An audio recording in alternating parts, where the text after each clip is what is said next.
Alright, hi everyone, welcome back to my channel. My name is Laura and here I talk about mental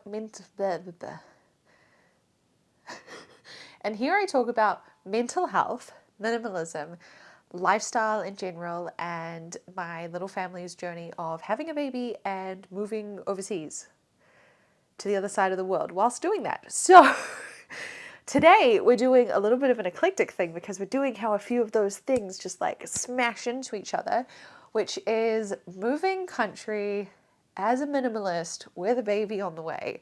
Let's talk about it. So in today's video, I wanted to talk about some of the things that I am doing to try and help us move to a different country in the easiest way possible through kind of minimalist principles and exercising those in kind of new and interesting ways for our current situation. And I wanted to explore those with you guys and kind of share how I'm doing that, why that is working for me, what benefit I'm kind of finding from that, so that if you find yourself in a similar situation, hopefully this is helpful for you. I also have my bestest little bud Bailey here today. He is just having a nap. Yes, he is. Oh, big stretches. Good boy. So let's get into it. So my first tip is to early on, like at least a few months before you move, list what you are actually planning to take in terms of physical items. And if you have like a partner that you are moving with, to share this with them, because I think that this can be really great for discussing what's actually important and realistic for you. So we worked out pretty early on that it was not going to be worth us shipping anything. And so we were just going to be taking what we could fit in 6 suitcases between us, which may sound like a lot or may sound like not very much, but bearing in mind my husband is a classical musician. And so we are taking with us, how many instruments is it? Josh, how many instruments are we taking? 7. We're taking 7 instruments. So 7 instruments, multiple cases with those, and then also basically a whole suitcase's worth of music. And that is like being pretty minimal for a trumpet player, right? So that's already all of our carry-on at a suitcase gone.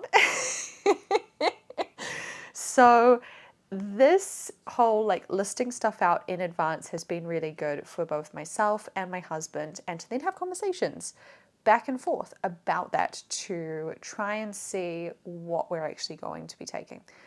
The second thing is to review this list. Like, it was really good for me to actually run my husband through this and give him my reasoning for why I wanted to take all the things I kind of listed out. And he did question some of them, and I did end up taking them off. And I have reviewed it myself since then and found myself taking things off where I'm like, wait, why did I put that? Why did I think I cared about that so much 2 months ago? That's actually really not important to me. And so it's almost kind of like a, like when you sort through things and then you have like a maybe box and you see if you go back to the maybe box, it's kind of like that. It's like a holding place that you can then be honest with yourself when you go back to and say, do I actually need this or do I really not? And so that's been really helpful for us. The third thing is to think hard about the lifestyle that you are going to have when you move country, and if certain things will not be used in that new lifestyle, like quite realistically. For me, the time frame I kind of have in my mind is like a year, and based on that, I am making decisions to either keep stuff or to get rid of stuff. So like, for example, I'm currently working a corporate job, but when we get there, I'm not going to be working, then I'm going to have the baby, and then I am not planning on working again for a bit. But if I do, I'm probably going to try and do stuff that's more remote. And even if I am going back to a corporate job, going into the office, I will be postpartum. I have no idea what stuff I'm going to be fitting. So a lot of my corporate stuff that is more sort of straight-sized, that doesn't have like flex in it like these things do, I am just getting rid of those because I'm like, realistically, it's quite likely that I'm not going to be fitting this stuff, not going to be using it, not going to be using it in my day-to-day life, not going to be using it even if I just want to kind of dress a little bit nicer to like go to a cafe with friends or whatever. If I'm not going to be using it in my new lifestyle, I'm going to get rid of it. Also, like some summary stuff that's quite cheap and easy to replace. We're getting rid of some of that now because we're not going to need that for like at least 6 months until after we get there. So it's not like the most pressing thing for us. So yeah, really considering that lifestyle that we're going to have when we get there has been a really good way for us to realistically pare down what's actually going to be useful. Okay, the fourth thing is to potentially consider like hard and fast rules. So with us, we have decided that we are not going to be like storing anything either in a storage unit or with family and friends. It's either coming with us or it's going. And that is actually so nice. And so whatever the like hard and fast rules for you are that could work for you, really consider those, because it is actually so much simpler in my brain to be deciding between either fitting it in the suitcase and taking it with us or just getting rid of it. That is just such a fantastic, simple choice versus the whole like, oh, are we maybe going to be back in like 3 to 5 years? And so should we store this and blah, blah, blah? Or if I am going to want it, then should I be taking it? And kind of jumping back and forth between all of these different categories. Honestly, the hard and fast of either we take it or we leave it is just so helpful. So like definitely consider that. Number 5 is just generally using this as an opportunity to start fresh. People always say about how like wonderful it is when you do move house or completely change lifestyle or whatever, and you just get to start fresh and you just don't have all of this stuff around you. And so we are definitely really embracing that and getting excited for that. Some stuff is still like kind of frustrating and annoying, but mostly this is just going to be such a good opportunity to start fresh. And that kind of brings me into the 6th thing, which is that you should declutter early. Like, this is such a great excuse to get rid of things and just get used to living with less. So you're embracing that lifestyle and you're doing it early. So like, for example, with the dog, we got rid of basically all of his toys because he would sometimes play with them, sometimes wouldn't. And I'm like, you know what, let's keep the couple of things that we use to like do the enrichment stuff for your breakfast, buddy. But other than that, just get rid of the stuff.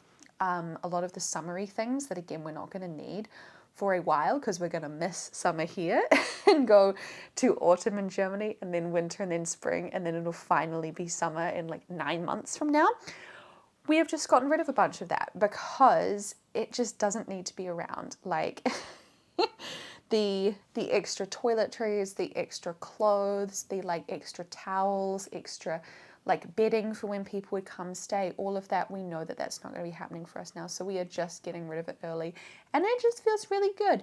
And it's also very applicable because we're trying to sell our house. Everything has to look super nice and pretend like we don't live here. So that's also been really helpful for us. The 7th thing is do take the important stuff, the stuff that you know you will use, because it is always expensive starting over. And using the things you already have is like always going to be a cheaper, better option. So this is why we could move on less than 6 suitcases. Like we could do it.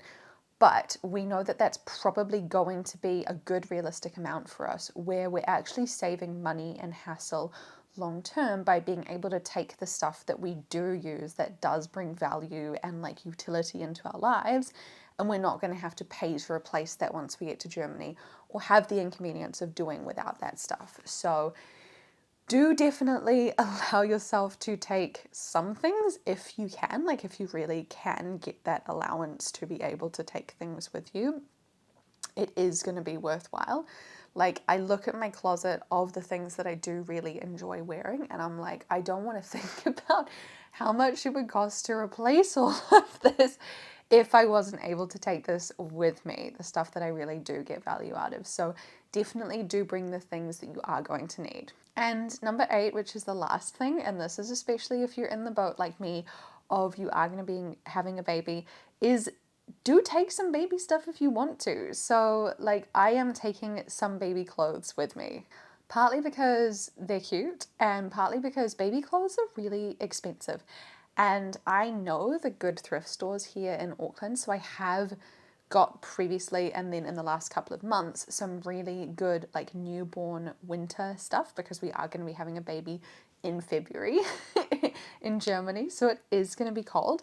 So like, oh, this was a gift from my sister and my brother-in-law. So these are like little booties for the baby, and like, yeah, I am going to be taking these because A, they're really small. B, it's nice to have something that's like nice and sentimental, and that was a gift. But also we are actually going to use this because it is going to be cold and we're going to have a baby, right? So yeah, do give yourself permission to bring some of those like nicer things, particularly if you do get really nice little gifts from family and friends because they're excited for you and all of that. Like, try to allow some space so that you can bring those things if that is possible for you, because that's just a really nice, sweet thing to have, particularly when you're starting over in a totally new place. So that is my list of things that I'm doing to try and like help us organize and effectively and without stress move country like as minimalists with a baby on the way. This is just kind of my thoughts at the moment on how we're managing all of this. I hope that you guys found this interesting and useful. Please comment down below if you had any other questions about this, and I will see you again next time. Bye!